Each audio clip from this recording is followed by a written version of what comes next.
HSG मध्ये गर्भनलिका बंद आहेत, मग डायरेक्टली IVF करायचं की ट्यूब ओपन करण्याचं ऑपरेशन म्हणजेच ट्यूबल कॅन्युलेशन करायचं? मी doctor Reshma Rajbhoi, gynaecologist and IVF consultant, ह्याबद्दल आपण आज डिटेल जाणून घेणार आहोत.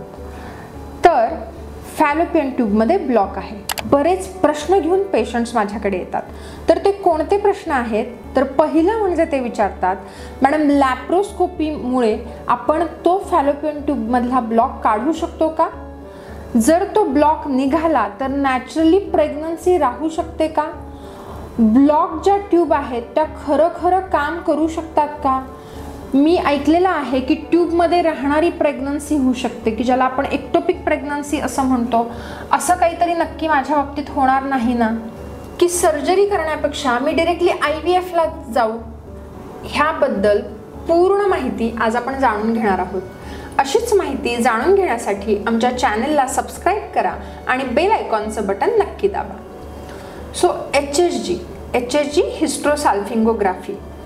आपण आपल्या मागच्या व्हिडिओमध्ये बघितलं की HSG नेमकी कशा पद्धतीने केली जाते.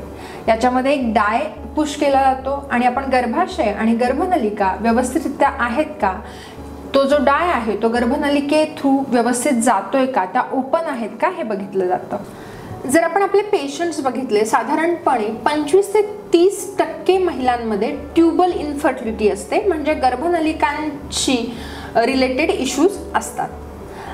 जेव्हा HSG आपल्यापर्यंत येतो, तो की जो ब्लॉक ट्यूबचा रिपोर्ट घेऊन जेव्हा पेशंट्स येतात तेव्हा त्यांच्या मनामध्ये खूप प्रश्न असतात.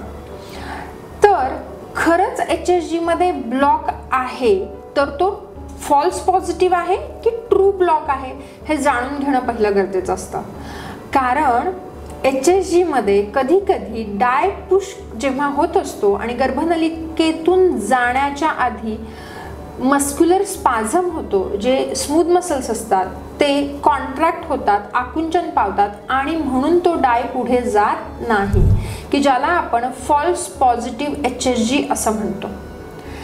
आणि ह्या पेशंट्समध्ये ट्यूब्स ॲब्सोल्युटली नॉर्मल असतात, ओपन असतात आणि मेन त्या हेल्दी असतात. तर हे जर आपण लॅप्रोस्कोपीने कन्फर्म केलं की साधारणपणे 60% पेशंट्समध्ये असं दिसून येतं की ट्यूबमध्ये ब्लॉक नाही आहे. सो लॅप्रोस्कोपीने कन्फर्म केलं की पेशंट्स नॅचरली, खूप सारे पेशंट्स याच्यामध्ये त्यांना प्रेग्नन्सी अचीव होते. दुसरा महत्त्वाचा मुद्दा येतो, जर ट्यूब अफेक्टेड आहेत इन्फेक्शनमुळे किंवा एंडोमेट्रियोसिस आहे, प्रिव्हियस सर्जरीज आहेत, अशा पेशंट्समध्ये आपण पहिल्यांदा त्यांचा ॲनाटॉमी बघतो की ट्यूबोव्हरियन रिलेशनशिप ठीक आहे का लॅप्रोस्कोपिकली, की ज्याच्यामध्ये आपण छोटं 1-1 सेंटीमीटरचा चिरा दिला जातो. खूप मोठी अशी प्रोसिजर नाही आहे, भलं मोठं ऑपरेशन इथे लॅप्रोस्कोपीद्वारे केलं जात नाही. 1 टाकाचं जास्तीत जास्त 2 टाके असतात आणि त्याच्यामधून आपण पहिला ट्यूब ॲनाटॉमिकली कशा आहेत, ट्यूबोव्हरियन रिलेशनशिप कसं आहे हे जाणून घेतो. जर ते व्यवस्थित असेल, खूप जास्त इन्फेक्शन नसेल, तर हिस्ट्रोस्कोपिकली म्हणजे योनी मार्गाद्वारे एक कॅन्युला पास केला जातो ट्यूबल ऑस्टियामधून, म्हणजे जिथे गर्भाशय आणि गर्भनलिका जुडतात तिथून आपण एक कॅन्युला पास केला जातो दोन्ही बाजूनी.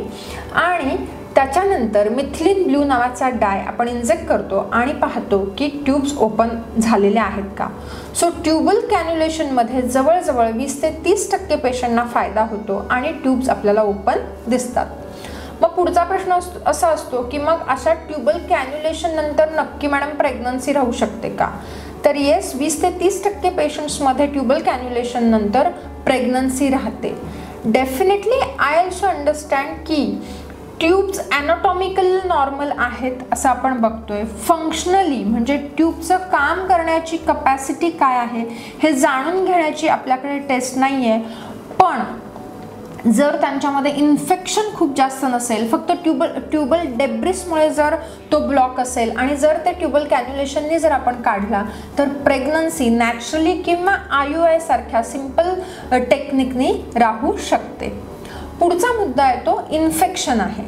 सो इन्फेक्शन जसं की क्लॅमेडिया किंवा ट्युबरक्युलोसिसचं इन्फेक्शन, याच्यामध्ये इन्फेक्शन जर आपल्याला दिसलं तर ते कोणत्या प्रकारचं इन्फेक्शन आहे हे जाणून घेणं गरजेचं आहे आणि त्याच्यासाठी लॅप्रोस्कोपिकली आपण ते व्यवस्थितरित्या डायग्नोज करू शकतो. डायग्नोसिस झालं, क्लॅमिडिया जर असेल तर 14 दिवसाचे अँटीबायोटिक द्यायचे आहेत. जर ट्युबरक्युलोसिसचं इन्फेक्शन असेल तर 6 ते 9 महिन्याची ट्रीटमेंट द्यायची आहे.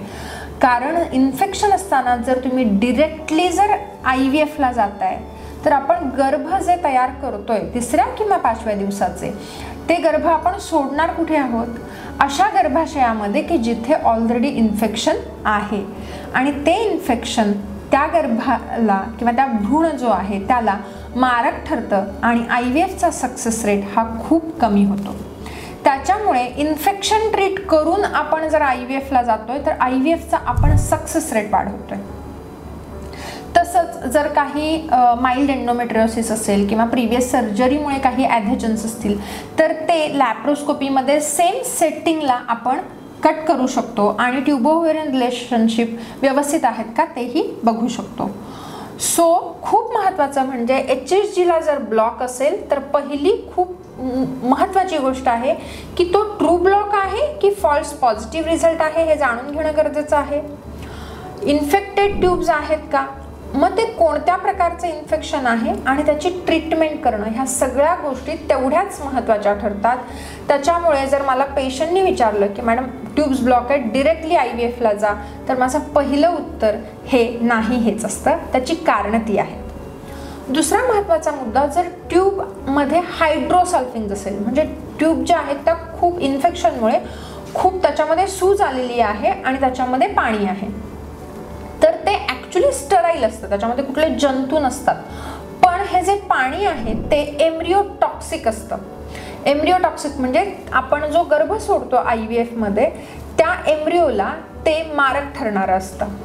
आणि म्हणून अशा काही पेशंट्समध्ये सेम सेटिंगच्या लॅप्रोस्कोपीच्या सेम सेटिंगमध्ये आपण ट्यूब डिलिंकिंग म्हणजे ट्यूब बंद करण्याचं प्रोसिजर आपण त्याच्यामध्ये करतो की ज्यामुळे आपण IVFचा सक्सेस रेट वाढवतो. एक प्रश्न असा मी सांगितलं की एक्टोपिकचा चान्स. येस, डेफिनेटली आपण जेव्हा ट्यूबल कॅन्युलेशन करतोय तेव्हा जर ट्यूबमध्ये त्याचं फंक्शन करण्याची कपॅसिटी थोडी कमी असेल तर एक्टोपिक राहण्याचा म्हणजे ट्यूबमध्ये राहण्याचा चान्स थोडासा जास्त असतो. पण आधीच त्याच्याविषयी मी तर पेशंटला काउन्सिलिंग करते की असा चान्स असू शकतो. त्याच्यामुळे जेव्हा प्रेग्नन्सी राहते तेव्हा इमिडिएट त्या पद्धतीने त्याचं डायग्नोसिस अर्ली जर केलं तर त्याची ट्रीटमेंट ही आपण लवकर करू शकतो. पण डिरेक्टली IVF ला जाणं हे तितकंसं योग्य नाही आहे, कारण इन्फेक्शन, हायड्रोसल्फिंग्स ह्या गोष्टीचं निदान होणं आणि त्याची ट्रीटमेंट होणं हे खूप गरजेचं आहे. खूप महत्त्वाचं पुन्हा एकदा नमूद करते की HSGला ब्लॉक आहे म्हणून घाबरून जायचं नाही आहे. 60% केसेसमध्ये हा ब्लॉक निघू शकतो ट्यूबल कॅन्युलेशनपर्यंतच्या ट्रीटमेंटमध्ये. त्याच्यामुळे योग्यरित्या जर आपण पुढे गेलो तर नक्कीच आपल्याला अपत्य प्राप्तीचं सुख प्राप्त होऊ शकतं. धन्यवाद.